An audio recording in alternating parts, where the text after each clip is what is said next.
안녕하세요. 청담미치부동산 김종찬입니다.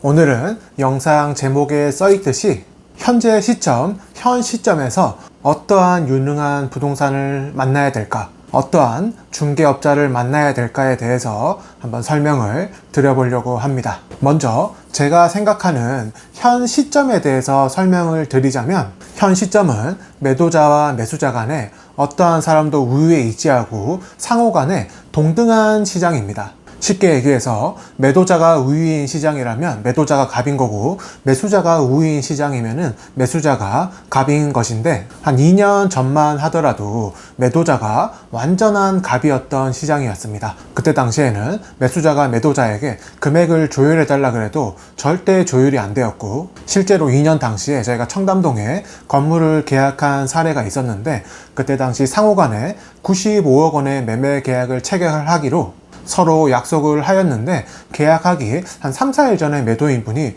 자기는 98억이 아니면 안 팔겠다고 매수인에게 통보를 하였었습니다. 일반적인 상황이었다면 아무리 돈이 많은 매수인이라고 해도 돈이 문제가 아니라 기분이 나빠서 거래가 이루어지지 않았을 것인데, 그때 당시에는 매수인분이 매도인분 요구에 따라서 금액을 좀 올려서 계약이 체결된 사례가 있었습니다. 이러한 시장이 매도인이 갑인 시장이라고 할 수 있고요. 반대로 매수인이 갑인 시장이 된다면, IMF 시절에 대출금리가 20%, 30%까지 올라갔던 시절이 있었는데, 그러다 보니까 대출이 있는 건물주들은 버티지 못했던 거죠. 실제로 청담동에 IMF 당시에 건물이 거래된 사례를 보면은 매도인분들이 이제 매수인들한테 현재 대출이 있는 것만 네가 승계를 해가면 내가 건물을 팔겠다, 대출만 가져가면 건물을 팔겠다, 이렇게 거래된 사례들이 굉장히 많이 있었습니다.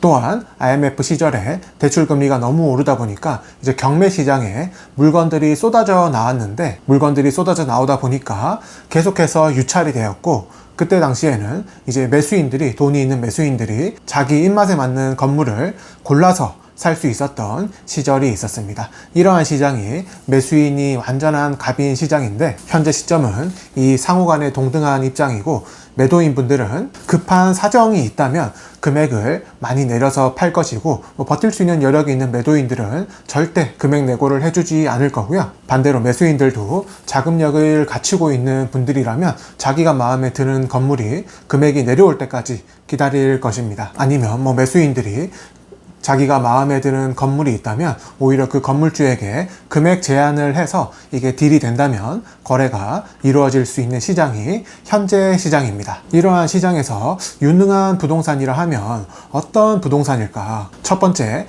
매매 금액을 협상을 잘하는 부동산일 것입니다. 즉, 시장에 나와 있는 가격보다 더 낮은 금액으로 건물을 사게 해주는 부동산이 현 시점에서는 가장 유능한 부동산일 것이라 생각을 합니다. 매매 금액 협상하는 데 있어서 가장 중요한 부분은 매도인분과 깊은 유대 관계가 있고, 매도인분 상황에 대해서 정확하게 파악을 하고 있어야 가격 협상이 가능할 것입니다. 간혹 가다가 이 중개 수수료가 아까워서 건물에 붙어있는 건물주에게 직접 연락을 해서 건물을 매입하려는 분들이 계신데, 이렇게 하는 경우 이 중개 수수료보다 더 큰 손해를 입는 경우도 있습니다. 어떤 경우냐면, 해당 건물이 매매가 100억 원에 진행 중인데 실제로 이 건물은 90억, 80억까지 금액 내고가 가능한 상황인데, 이 건물을 매수하고자 하시는 분이 이런 상황을 모르고 단순히 중개 수수료를 아끼려고 건물주한테 직접 전화를 해서 거래를 한다면 정말 1억을 아끼려다가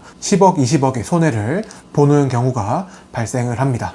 또 임대도 마찬가지입니다. 이 부동산이 건물주와 임대인과 깊은 유대 관계가 있다면 월세 조정은 물론이고요, 렌트프리를 10일 받을 거를 한 달을 받아줄 수도 있고 2달을 받아줄 수도 있는 아주 유능한 부동산들이 있는데, 반대로 임차인들이 직접 건물주한테 전화해서 이런 조건을 협상을 하려면 그 임대인분들이 절대 호락호락하게 협상해주지 않을 것입니다. 이렇듯이 현 시점에 금액 조율을 잘하는 부동산이 유능한 부동산이라고 생각되는데, 실제로 저희가 이번 4월 달부터 빌딩 계약된 사례들을 보면은 금액 내고가 없이 계약이 된 사례는 한 건도 없습니다. 한 2년 전만 하더라도 이제 금액이 내고가 돼서 거래가 된 사례가 한 건도 없었는데, 현재는 10억, 15억, 그리고 뭐 많게는 30억까지 금액이 조율되어서 실제 거래가 체결되었습니다. 두 번째로 현 시점에 유능한 부동산이란 이 거래 조건을 부드럽게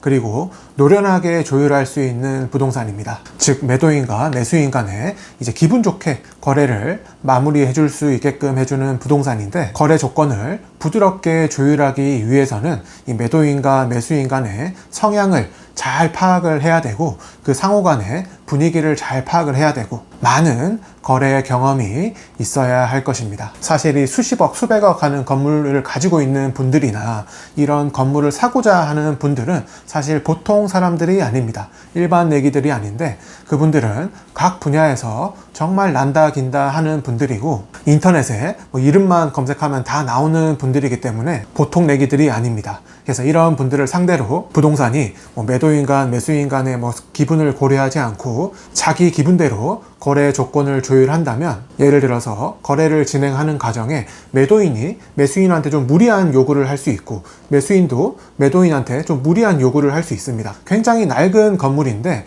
누가 봐도 리모델링이나 신축을 해야 되는 건물인데 매수인이 이거 건물 외벽이 좀 부러졌으니까 수리를 해달라 이렇게 요구할 수 있는데, 그거를 고지고대로 매도인한테 전달하면은 100이면 100 매도인분들은 어이가 없어 할 겁니다. 그 요구를 뭐 들어주지도 않고요. 조금 기분이 나쁘게 생각할 수도 있고, 그리고 또 부동산 업자가 매도인이 절대 안 된다고 했는데 이걸 고지고대로 매수인한테 건물주가 이거는 해줄 수 없답니다 이렇게 전달하면 매수인도 기분이 나쁠 것입니다.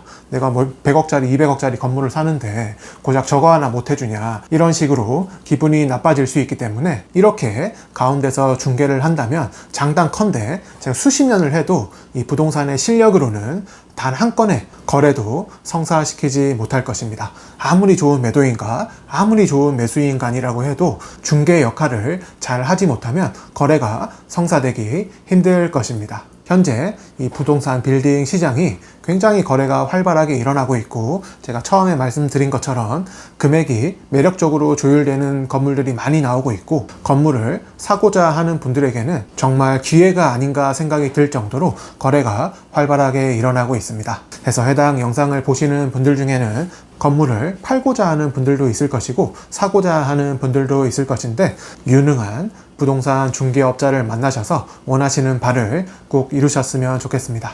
네, 그럼 오늘 영상은 여기까지 하고요. 다음에도 좀 도움을 드릴 만한 정보가 있다면 다시 한번 소개해 드리도록 하겠습니다. 감사합니다.